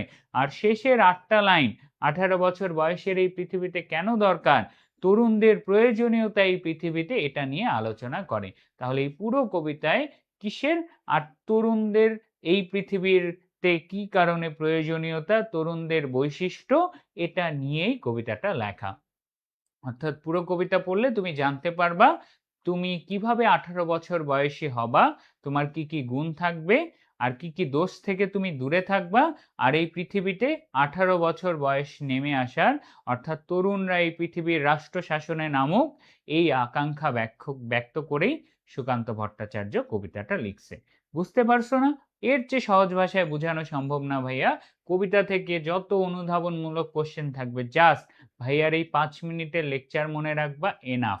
আর কিচ্ছু এর বাইরে অনুধাবনমূলক করতেই পারবে না, করতেই পারবে না এর বাইরে অনুধাবনমূলক কোশ্চেন। এটাই কবিতার থিম। এই থিম ধরে যেই টাইপের প্রশ্ন আসবে সেটাই তুমি অ্যান্সার করবা, বাকিটা কবিতা লাইন টু লাইন পড়লেই পারবা। এই কবিতা থেকে সবচেয়ে বেশি জ্ঞানমূলক আসে, জ্ঞানমূলক প্রশ্ন আসে। 18 বছর বয়স কি জানে, 18 বছর বয়স কি জানে না, উকি ঝুঁকি, যন্ত্রণা মন্ত্রণা। আমরা এখন র‍্যাপ করব, তোমরা র‍্যাপ শুনছো না, কবিতার লাইনে লাইনে র‍্যাপ বা ছড়ার মতো করে আমরা কবিতাটা মুখস্থ করব। 2টা লাইনের অন্তমিল ধরে ধরে এই কবিতার সবগুলো জ্ঞানমূলক এমসিকিউ আমাদের শেষ হয়ে যাবে। তো এই পার্টটা অনেক ইন্টারেস্টিং হইতে যাচ্ছে, একটু র‍্যাপ করব। উকি ঝুঁকি, মন্ত্রণা যন্ত্রণা, একদম ছোট বাচ্চার রাইমের মতন মিল আছে। তুলে ফেলছো এটুকু? যদি তুলে ফেলো তাহলে আমরা চলে যাই, আমাদের পড়ায় ফিরে যাই। ঠিক আছে? ওকে,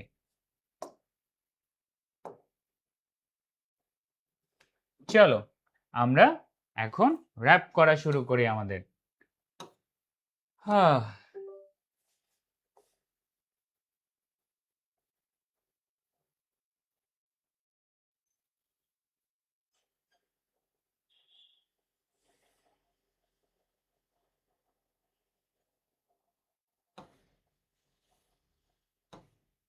তো শুরু করি একদম শুরু থেকে, ঠিক আছে?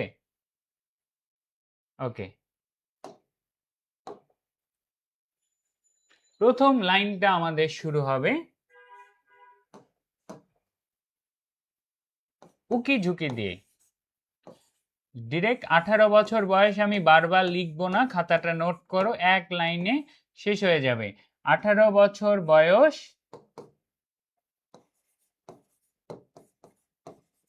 ঝুঁকি নেয় স্পর্ধায় মাথা তোলার, অর্থাৎ কি 18 বছর বয়স কি দুঃসহ। 18 বছর বয়সকে দমানো যায় না। 18 বছর বয়স কি করে? স্পর্ধায় মাথা তোলার ঝুঁকি নেয়। ঝুঁকি নেয় কিসের? স্পর্ধায় মাথা তোলার। 1 নম্বর গেল। তারপরে এর সাথে কি থাকবে? উকি ঝুঁকি। তাহলে সেম ভাবে 18 বছর বয়স কি করে? উকি দেয়। 18 বছর বয়সে উকি দেয় কি? উকি দেয় হচ্ছে দুঃসাহস। এখান থেকে আমাদের 2টা এমসিকিউ শেষ। উকি ঝুঁকি। 18 বছর বয়সে, এটা পড়তে পড়তে অনেক সহজ হয়ে যাবে। 18 বছর বয়সে ঝুঁকি নেয় স্পর্ধায় মাথা তোলবার, উকি দেয় কি? উকি দেয় হচ্ছে কি? বলেন দেখি ঝটপট। 18 বছর বয়স, ঝুঁকি নেয় স্পর্ধায় মাথা তোলার, উকি দেয় কি? উকি দেয় হচ্ছে, বলেন, দুঃসাহস। এটাকে আর 18 বছর বয়স লিখতে হবে না, ডিরেক্ট লিখবা 18 বছর বয়সে উপরে, তারপর উকি দেয় ঝুঁকি নেয়, উকি দেয় ঝুঁকি নেয়, উকি দেয় স্পর্ধায় মাথা কি? উকি দেয় দুঃসাহস, ঝুঁকি নেয় স্পর্ধায় মাথা তুলবার। আরো ক্লিয়ার করে দিব এখনই, চলো ঝটপট। উপরে খালি টাইটেলে লিখবা কি? 18 বছর বয়স, 18 বছর বয়স। তারপরে ডিরেক্ট নোটটা শুরু করবা কবিতার লাইনের মতন। উকি দেয় দুঃসাহস, ঝুঁকি নেয় স্পর্ধায় মাথা তোলার। ক্লিয়ার? তারপর আরো শুরু হবে, আরো শুরু হবে কি? তারপরে দেখো 18 বছর বয়সের নেই, 18 বছর বয়সের নেই কি নেই? 18 বছর বয়সের নেই ভয়। তারপরে আসি, এটা খুবই কনফিউজিং এমসিকিউ। 18 বছর বয়সে নেই, 18 বছর বয়সে নেই সংশয়। জাস্ট এ আর এর, দেখো এখানে আছে কি? বয়সের, অর্থাৎ লাস্টে আছে এর। এর থাকলে হবে ভয়, শুধু এ থাকলে হবে সংশয়। এই জিনিসটা মোস্ট কনফিউজিং। এখানে ট্রিপল স্টার দিবা। কবিতার লাইন থেকে সবসময় জ্ঞানমূলক কোশ্চেন উত্তর করতে হয়। তো প্রশ্ন যদি হয় 18 বছর বয়সের কি নেই, 18 বছর বয়সের নেই ভয়, 18 বছর বয়সে শুধু এ থাকলে হবে সংশয়। ক্লিয়ার? এটা নিয়ে আর কনফিউজ হওয়া যাবে না, এটা নিয়ে আর কি কনফিউজ হওয়া যাবে না। এই সুদীপ বিশ্বাস, আলহামদুলিল্লাহ ভাইয়া ভালো আছে, ঝটপট ক্লাস করো। তাহলে 18 বছর বয়সের নেই ভয়, বয়সে নেই সংশয়, এর এ, এর এ, বয়সের নেই ভয়, বয়সে নেই সংশয়। 2টা হয়ে গেল। তারপরের গুলো আরো সোজা। তারপরের গুলো কি আরো সোজা। আবার ওই সেম 18 বছর বয়সে লেখা আছে 18 বছর বয়স জানে না। 18 বছর বয়স কি জানে না ভাইয়া, বলো দেখি। 18 বছর বয়স কাঁদতে জানে না। 18 বছর বয়স কি জানে? 18 বছর বয়স জানে রক্তদানের পুণ্য। 18 বছর বয়স কি জানে? রক্তদানের পুণ্য জানে। সো নোট করে ফেলেন কি কি শিখলাম। 18 বছর বয়সে ঝুঁকি নেয় স্পর্ধায় মাথা তোলবার উকি দেয় দুঃসাহস।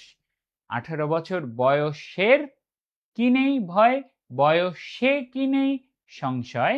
18 বছর বয়স কি জানে? রক্তদানের পুণ্য জানে। 18 বছর বয়স কি জানে না?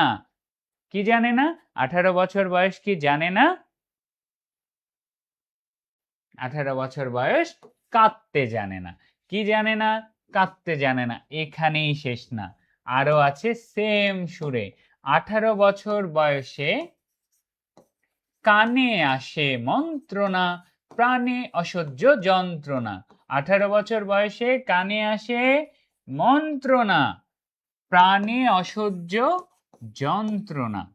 তাহলে 18 বছর বয়সে প্রাণে অসহ্য কি অনুভব করে তরুণরা? যন্ত্রণা। আর কানে আসে মন্ত্রণা মানে কি? কুমন্ত্রণা দেওয়া হয় 18 বছর বয়সের তরুণদের।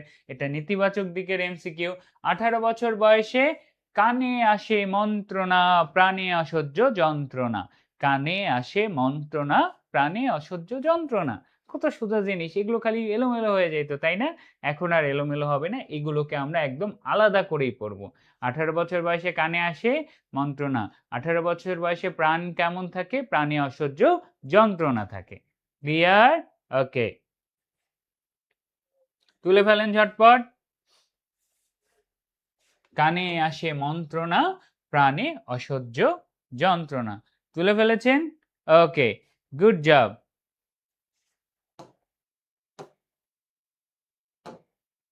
তারপরে আমরা কবিতাটা একবার ডিরেক্ট পড়লেই আমাদের হয়ে যাবে। এটা নিয়ে কবিতাকে নিয়ে এত টেনশন করার কোনো দরকার নাই, ঠিক আছে? তারপরে দেখো 18 বছর বয়সের আরো একটা কনফিউশন। 18 বছর বয়স বাষ্পের বেগে চলে। 18 বছর বয়স কি? বাষ্পের বেগে চলে আর স্টিমারের মতো চলে। স্টিমারের মতো চলে। তাহলে যদি প্রশ্ন হয় 18 বছর বয়স কিসের বেগে চলে? 18 বছর বয়স বাষ্পের বেগে চলে। কেউ স্টিমার অ্যান্সার করবা না। 18 বছর বয়স কিসের বেগে চলে? বতে বেগ, বতে বাষ্প। তাহলে 18 বছর বয়সের চলা নিয়ে দুইটা এমসিকিউ। 18 বছর বয়স বাষ্পের বেগে চলে, স্টিমারের মতো চলে। বাষ্পের বেগে চলে, স্টিমারের মতো চলে। বাষ্পের বেগে চলে, স্টিমারের মতো চলে। ঠিক আছে, তুলে ফেলেন ঝটপট। 18 বছর বয়স কি? বাষ্পের বেগে চলে, স্টিমারের মতো চলে। ক্লিয়ার? এটাও তোলা শেষ। আমরা অলমোস্ট আমাদের কবিতার মেজর অংশ শেষ করে ফেলছি। একদম মেজর অংশ শেষ।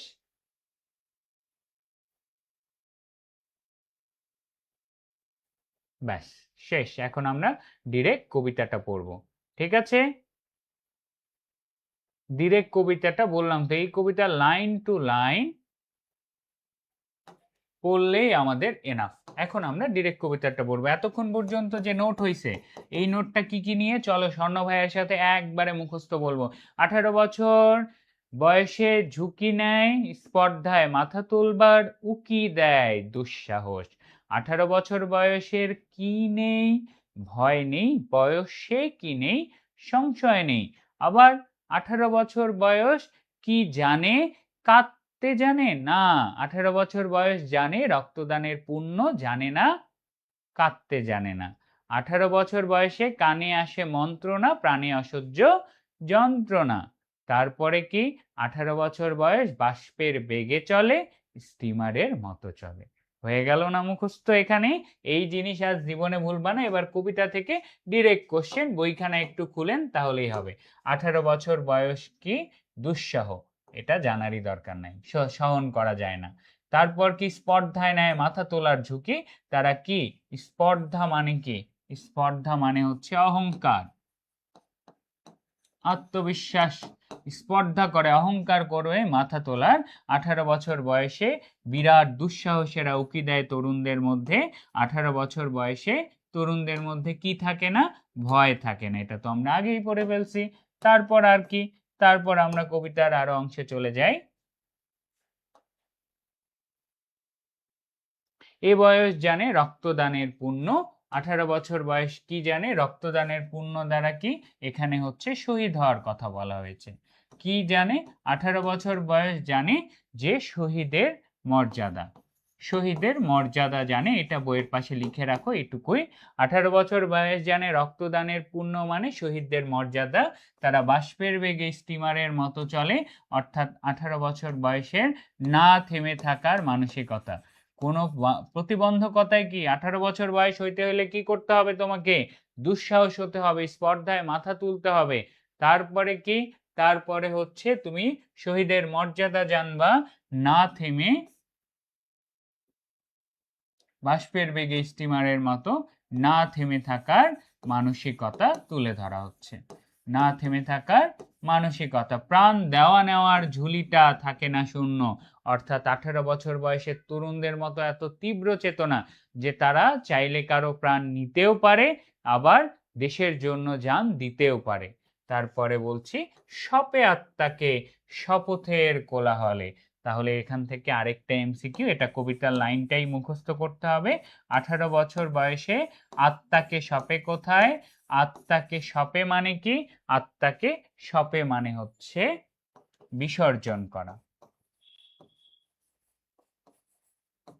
বিসর্জন করা, অর্থাৎ আত্মাকে দিয়ে দেয়, বিসর্জন করে। কিসে বিসর্জন করে, শপথের কোলাহল, শপথের কোলাহল মানে মিছিল, অর্থাৎ মিছিল মিটিংয়ে নিজেকে পুরোটা বিলিয়ে দেয়, বিসর্জন করা বা বিলিয়ে দেওয়া। নিজেকে বিলিয়ে দেয় কোথায়, নিজেকে বিলিয়ে দেয় তরুণরা শপথের কোলাহল বা মিছিলে।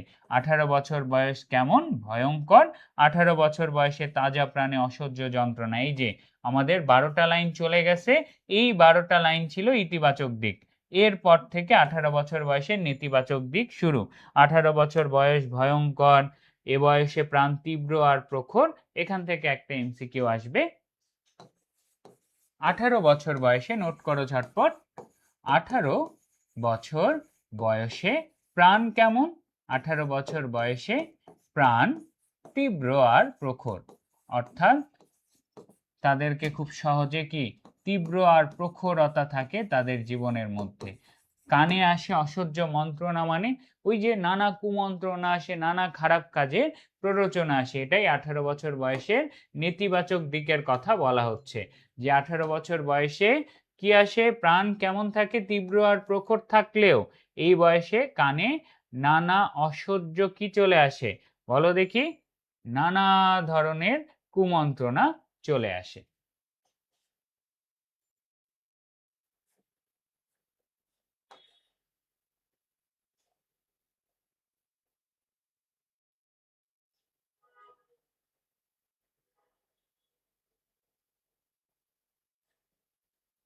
তারপরে 18 বছর বয়সের নেতিবাচক দিক নিয়ে আরো বেশ কয়েকটা লাইন আছে, সেই লাইনগুলোকে বাদ দিয়ে আমরা যদি ডিরেক্ট পড়ি তাহলে কি বলো দেখি, সেই লাইনগুলোর অংশ বাদ দিয়ে আমরা একেবারে লাস্ট অংশে চলে আসি। ওই লাইনেও 18 বছর বয়সে কি, 18 বছর বয়সকে নিয়ে আরো অনেক সমালোচনা হবে। টোটাল কয়টা লাইনে, 12-24টা লাইনে 18 বছর বয়সের ইতিবাচক দিক, পরের গুলো সব 18 বছর বয়সের নেতিবাচক দিক। 12-24, লাস্টের লাইন কয়টা, লাস্টের লাইন হচ্ছে 8টা। এই লাস্টের 8টা লাইন আমাদেরকে মনে রাখতে হবে। তব 18 শুনেছি জয়ধ্বনি, এ বয়স বাঁচে দুর্যোগে আর ঝড়ে, বিপদের মুখে এ বয়স অগ্রহানি, তবু 18 বছর বয়স নতুন কিছু তো করে। তাহলে বলতেছে 18 বছর বয়সের খারাপ জিনিস আছে আমরা জানি, 18 বছর বয়সে অনেক ঝামেলা আছে, কিন্তু এগুলো কোনো কিছুই করে না, কারণ 18 বছর বয়স নতুন কিছু করে। এ বয়স যেন ভীরু কাপুরুষ নয়, পথ চলতে এ বয়স যায় না থেমে। 18 বছর বয়সে, এই যে দেখো বয়সে নেই কোনো সংশয়, এদেশের বুকে 18 আসুক নেমে। এখন খুবই সিম্পল, কবি এই জায়গায় কি আকুতি পড়েছেন? এই পৃথিবীর শাসন ব্যবস্থায় দেশ পরিচালনা বা দেশের উপকারে তরুণরা অংশীদারি হোক, এটাই চেয়েছেন কবি। দেশ পরিচালনা বা দেশের উপকারে তরুণরা অংশীদার হোক, এটাই চেয়েছে কে? অংশীদার হোক, এটাই চেয়েছেন আমাদের কবি। এই লাস্ট একটা জিনিস দিয়ে 18 বছর বয়স কবিতাটা শেষ। কবিতার এই কঠিন কঠিন লাইন, এতগুলো লাইন, 32টা লাইন, এগুলো কিচ্ছু ম্যাটার করে না।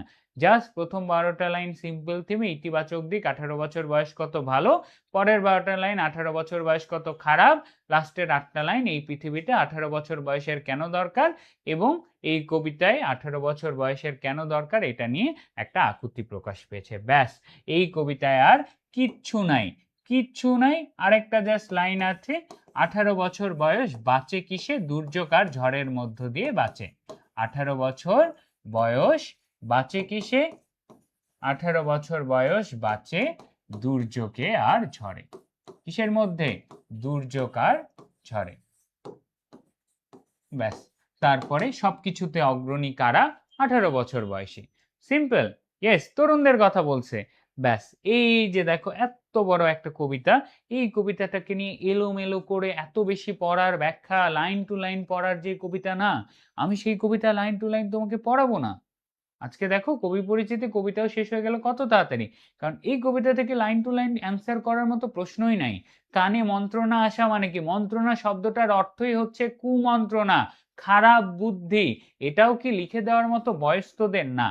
তো আমি তোদেরকে যেমন সহজ করেও পড়াবো, আবার এমন বাচ্চার মতো করে পড়াবো এটা এক্সপেক্ট করিস না যেটা তোর পড়ার বয়স পার করে আসছিস। কত বছর বয়স? ইন্টারমিডিয়েট পাস করছিস, বাংলার এই বেসিক জিনিস বুঝতে হবে। তো যেমন সহজ কবিতা, সেটার পিছনে সময়ও আমাদেরকে কম দিতে হবে, কেননা আমাদের কঠিন টপিক আসতে থাকবে। তাহলে এই কবিতা থেকে এমসিকিউ কোনগুলো? যা যা আসতে পারে, ইতিবাচক, নেতিবাচক, 18 বছর বয়সের কেন দরকার, তারপরে উকি ঝুঁকি, যন্ত্রণা, মন্ত্রণা, এগুলো পড়লেই এনাফ। আর কি বাকি থাকে? আর বাকি থাকে কিচ্ছু না। ব্যাস, কবিতা শেষ। এখন এই কবিতা নিয়ে কারো কোনো কনফিউশন আছে থাকলেও রাখা যাবে না, ঠিক আছে? আর যদি পারিস তাহলে কবিতাটা একবারে মুখস্থ করে বলবি। আবারও বলতেছি, কেন এই কবিতাটা এত তাড়াতাড়ি পড়ায় শেষ করে দিলাম? কারণ হচ্ছে সিম্পল, এই কবিতার কোনো ব্যাখ্যার দরকার নাই। দেখো এটা কত সহজ কবিতা। বিপদের মুখে এ বয়স অগ্রণী। তোমাকে যদি এখন প্রশ্ন করে বিপদের মুখে কারা সবসময় এগিয়ে যায়? তরুণরা, 18 বছর বয়সরা। এটা তোমার মাথায় কমন সেন্স নাই? এটা তোমাকে আলাদা করে পড়াইতে হবে না। তারপরে দেখো কি কি এ বয়স তবু নতুন কিছু করে। নতুন কারা করে? তরুণরা করে। এগুলো প্রশ্নের উত্তর তো, সব প্রশ্নের উত্তর 18 বছর বয়স হবেই। খালি কবিতার থিমটুকু বুঝতে পারলে এই কবিতা পানির মতো সোজা। সিরিয়াসলি বলতেছি, এই কবিতায় জাস্ট 15 মিনিট যদি কবিতাটা দেখো, কবিতার প্রত্যেকটা প্রশ্নের তুমি অ্যান্সার পাবা। আনকমন যা যা প্রশ্ন ছিল, যেগুলো নিয়ে কনফিউশন হয়, সেগুলো ক্লিয়ার করে দিছি। তাহলে দেখছো বাংলায় সহজ টপিকও আছে, বাংলায় সহজ টপিকও আছে, কঠিন টপিকও আছে। সহজ টপিক সহজে পড়তে হবে, কঠিন টপিক কঠিনে পড়তে হবে। তাও যদি কারো কোনো কনফিউশন থাকে বল, আমি একটু কমেন্ট পড়ি, তারা কি জানতে চাই সেটা জানি। এবং ব্যাস, এখন বুঝলি তো 18 বছর বয়স হওয়ার জন্য 12 লাইনের গুণ থাকতে হবে তোমার মধ্যে। কি কি 12 লাইনের গুণ আমরা আরেকবার দেখে নেই তো। তোদের কি কি গুণ থাকতে হবে? 18 বছর বয়সী হইতে চাইলে তোর কি কি থাকতে হবে? নতুন কিছু করতে হবে, তাই না?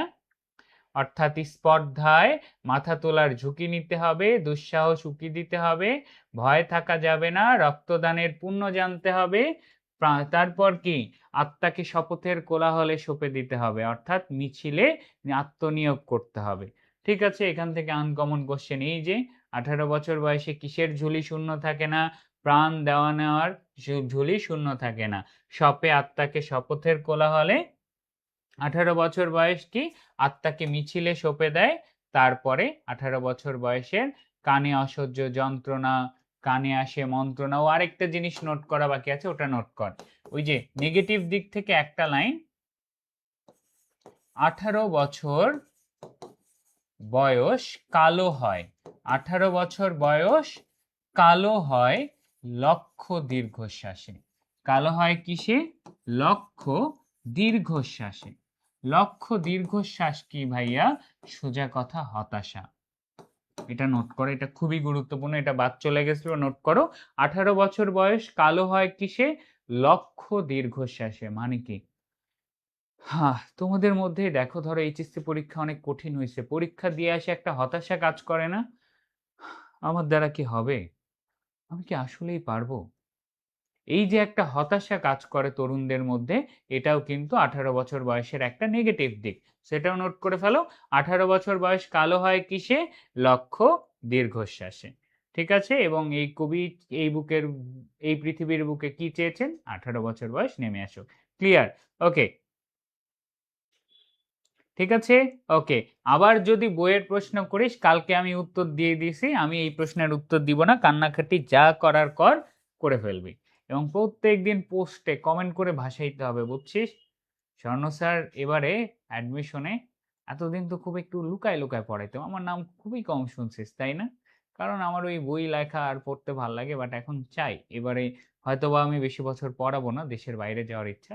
যাওয়ার আগে যত বেশি স্টুডেন্টদের সাথে সম্পর্ক করা যায়, লাস্টে এমনও দেখা যাবে আমি বাইরে কোথাও গেছিস, তোরাও বাইরে আসছিস, কোনো একটা জায়গায় বলবি যে ভাইয়া আমার আপনার ক্লাস করছিলাম। এই অনুভূতিটা আসলে অন্যরকম দেয়। এই যে ধর এখনো ক্যাম্পাসে বেড়াইতে বেড়াইতে ঢাবিতে চান্স পাওয়া তোর ভাইয়া একটা দুইটা থামায় বলে, স্বর্ণ ভাইয়া কেমন আছেন? আমি কিন্তু ওও ঢাকা ইউনিভার্সিটিতে পড়ে, আমিও পড়তেছি। তাহলে সেই জায়গায় আমাকে দাঁড় করিয়ে সে যখন বলে ভাই আপনার ক্লাস করছি, একটা ছবি তুলি, এই অনুভূতিগুলো আসলে অন্যরকম। এই অনুভূতির জন্যই তোদেরকে পড়ানোর জন্য 3টা ট্যাবলেট খায় আসে, পড়াইতেও আমার খারাপ লাগতেছে না। ভুরুটা কুঁচকায় আসে, নিজে বুঝতেছি ভিতরে কি চলতেছে, কিন্তু তারপরেও একটু খারাপ লাগতেছে না। কেন? এই অনুভূতিটা তোদের কাছ থেকে চাই, অনেক বেশি চাই। আবার সেই কোন সালের রেকর্ড জানিস? 23 সালের, আমার জয়েন করার এডুকেশনের সালের রেকর্ড, যেবারে ফার্স্ট ব্যাচে আমাদের এডুকেশন থেকে 400+ স্টুডেন্ট চান্স পাইছিল। সেবারে একটা মিরাকেল হয়ে গেছে ভাই, তোদেরকে যে রিটেন পড়াইছি, রিটেনে যেই উদ্দীপকটা পড়াইছি, উদ্দীপকের মধ্যে যে 2টা কোশ্চেন পড়াইছি, হুবহু কমাদারি সহ ঢাবিতে আসছে। তাহলে এই যে অনুভূতিটা, এটা অন্যরকম। আমাদের এডুকেশনের এখনো সবচেয়ে বেশি স্টুডেন্ট 2023 সালে, আমরা এবারে সেটা ব্রেক করতে চাই। সেই ব্রেকটা করবো, সেই জন্য তো সব টিচার একেবারে নিজের সর্বস্ব দিয়ে নামছি। সো ঢাবিয়ান পোলাপাইন হওয়ার জন্য একটু কষ্ট কর ভাই, সবকিছু ছাড়ে দে 3টা মাসের জন্য। ওকে, ঠিক আছে। তো আজকের ক্লাস এ পর্যন্তই। সবাই ভালো থাকবা, সুস্থ থাকবা, এবং আমি একটু তোমাদের কমেন্ট পড়ি। ওকে, একটু কমেন্ট করে জানাও। চিনলা তো 18 বছর বয়স হওয়ার জন্য কি কি থাকা লাগবে? কিচ্ছু থাকা লাগবে না, খালি কবিতাটা পড়তে হবে, খুবই সহজ কবিতা। ঠিক আছে? সুকান্ত ভট্টাচার্য, এটাই দরকার। ইউটিউবে পাবা, কালকের ক্লাসটা ইউটিউবে পাবা। 18 বছর বয়স কি নাই? এই জিনিসের জন্য আমি পড়াই নাই ভাই, না হলে দেখ আমি ক্লাসের স্লাইডে এই জিনিসটা কিন্তু দিতে পারতাম। এই যে একটু ছাপড়িগিরি করতে গেলে আমি এই ক্লাসে একটা সাইন দিতে পারতাম। সেই সাইনটা কি বল দেখি? 18+। আমি তোদেরকে তো চিনি, তোরা জেনজি, সবই জানিস। তোরা যে স্কুলে পড়তেছিস, আমি সেই স্কুলের একটা টাইমে প্রিন্সিপাল ছিলাম ভাই। যতই দেখিস, তোরা যে স্কুলে পড়তেছিস একটা টাইমে সেটার প্রিন্সিপাল ছিলাম। তো সেইটা নিয়ে আর ভাবিস না। 18+ লেখাটা ক্লাসের মধ্যে লিখে দিতে পারতাম, ভাবতে এই স্যার আপনি কি পড়াবেন? হুম, এগুলো সস্তা নোংরামি আমার দ্বারা আশা করিস না। কারণ আমি তো টিচার, আমি তোকে যদি একটা ভালো জিনিস শিখাইতে না পারি আমার দোষ, কিন্তু অ্যাটলিস্ট আমি কোনো খারাপ জিনিস শেখাবো না। এটা বিনোদনের মাধ্যমও না। একটা সাধারণ জিনিসকে এত নেগেটিভ নিস না। গার্লফ্রেন্ড বয়ফ্রেন্ড পরে, আগে ভার্সিটিতে আয়, তারপর লাইফটা সেটেল কর, দেন লাইফের একটা পার্ট হিসেবে একজন মানুষকে গার্লফ্রেন্ড বয়ফ্রেন্ড না, নিজের সহধর্মিণী হিসেবে নিতে পারিস। ঠিক আছে? সেই কাজটা কর, অনেক কাজে দিবে লাইফে। ঠিক আছে? ওকে, ওকে, ঠিক আছে। চল এখন তোদের সাথে একটু গল্প করি। ভাইয়া তো অনেক পড়ান, অনেক পড়ান, কাজের কথা বলে না, মোটিভেশন দেয় না। দেখি তোদের সাথে 5টা মিনিট, আজকে তাড়াতাড়ি পড়া শেষ হয়ে গেল, একটু 5টা মিনিট তোমাদের সাথে গল্প করি, বাছারা। ঠিক আছে? ওকে, আল্লাহ হাফেজ। এখন কিভাবে পড়লে পাবলিকিয়ান হব, শুরু থেকে সব করতে হবে। এখন অনেক বেশি কম পারি, কোনো সমস্যা নাই ভাইয়া, শুরু থেকে ক্লাস করো। আমাদের ফাউন্ডেশন ব্যাচটাই তো এই জন্য, একদম বেসিক থেকে তোমাদের সবগুলো ক্লাস হবে, খালি ক্লাস মিস দেওয়া যাবে না, খালি ক্লাস মিস দেওয়া যাবে না, এইটুকুই কাজ। ওকে, এইটুকুই কাজ, আর কিচ্ছু না। কবিতা যেন না পড়তে হয়, তানহা, কবিতাটা যেন না পড়তে হয়, সেই জন্যই আমি এভাবে পড়ায় দিলাম। কারণ কবিতায় অনুধাবনমূলক কোনো কোশ্চেন আসার মতোই নাই। 12টা লাইন খালি নেতিবাচক কথা, লাইনটা পড়লেই হয়ে গেল। আবার 12টা লাইন খালি ইতিবাচক কথা, লাইনটা পড়লেই হয়ে গেল। এই কবিতায় লাইন ধরে ব্যাখ্যা করে নোট করার মতো কবিতাই না এটা, এটা বাচ্চাদের মতো ছোট্ট কবিতা। যা যা প্রশ্ন আসবে সেগুলো নোট করায় দিছি, আর কি দরকার থিম বোঝার দরকার সেটাও নোট করায় দিছি। বাকি কবিতাটা রিডিং পড়লে আপনার পড়া শেষ। এই ঠিক আছে, পানি হয়ে গেছে না এটা? এই কবিতাটা আমরা খুব ভালোভাবে ভূতের গল্প শুনবো, তাই না? আচ্ছা, ভূতের গল্প ক্লাসে তোদের শোনাবো। সুন্দর গার্লফ্রেন্ড পাইছিলেন? আচ্ছা, আলহামদুলিল্লাহ। আলহামদুলিল্লাহ, হ্যাঁ তুইও পাবি, পড়াশোনা কর, ঠিক আছে, আমিও এফোর্ট দেবো, পাবি পাবি, ঠিক আছে। পেইড ক্লাস তোমাদের খুব দ্রুত শুরু হবে। অনলাইনে বাড়ি থেকে কি পড়া হবে না বাড়ি ছাড়তে হবে? অনলাইনে তো বাড়ি থেকেই পড়া হয়, বাট ওই যে বললাম না বাসায়। এখন তোমরা, তোমাদের সবচেয়ে বড় প্রবলেম কি জানো? তোমরা অ্যাপ্রোচ করা জানো না। এই ক্লাসে যাওয়ার সময় যারা পালাচ্ছিস রিয়াক্ট দিয়ে যা। এমনি ক্লাসটা আজকে শেয়ার কম করছিস, 3টার দিকে তোরা ক্লাস করতে চাইস না কেন জানি না। এখন কি করার, আমার কালকে পরীক্ষা, তো ঝটপট তোদেরকে ছাড়ে চলে যাই। লাস্ট ফাইনাল ইয়ারে প্রচুর চাপ ভার্সিটিতে।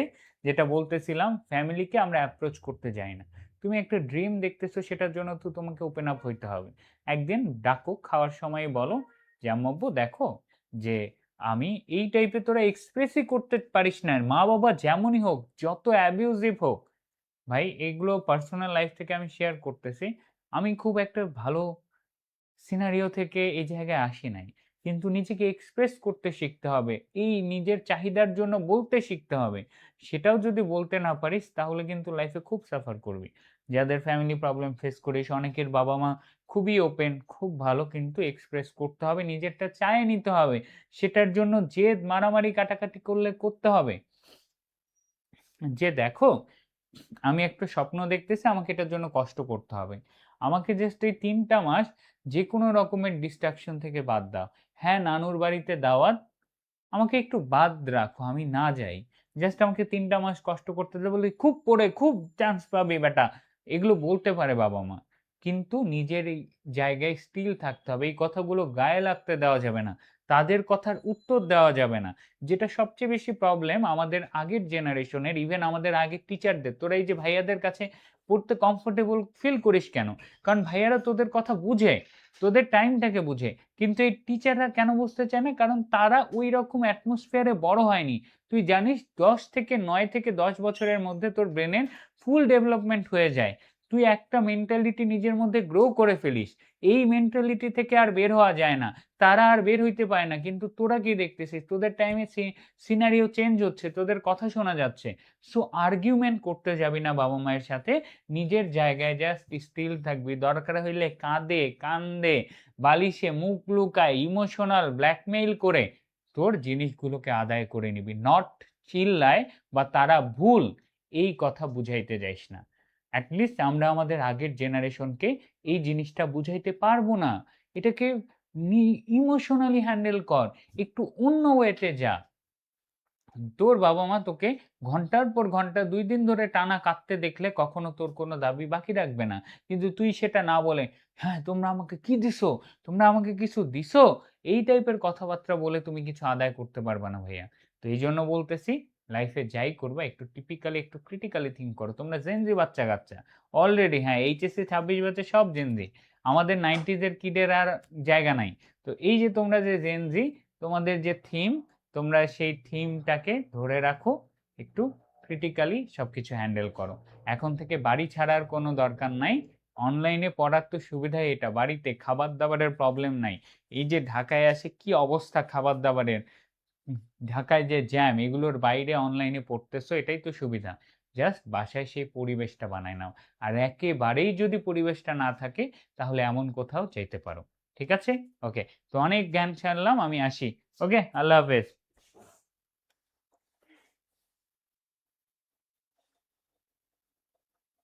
হুম।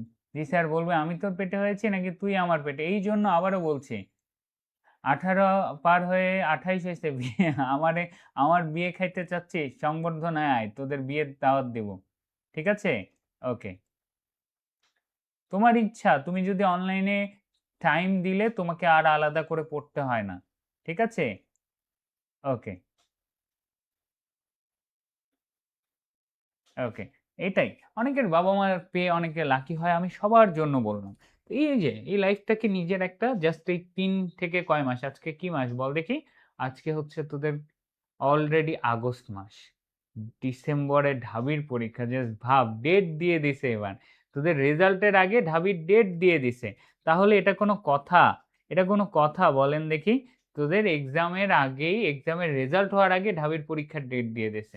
সেপ্টেম্বর, অক্টোবর, নভেম্বর ৩ মাস পরে ঢাবি। ভাবে দেখ কি পরিমাণে প্রেশার।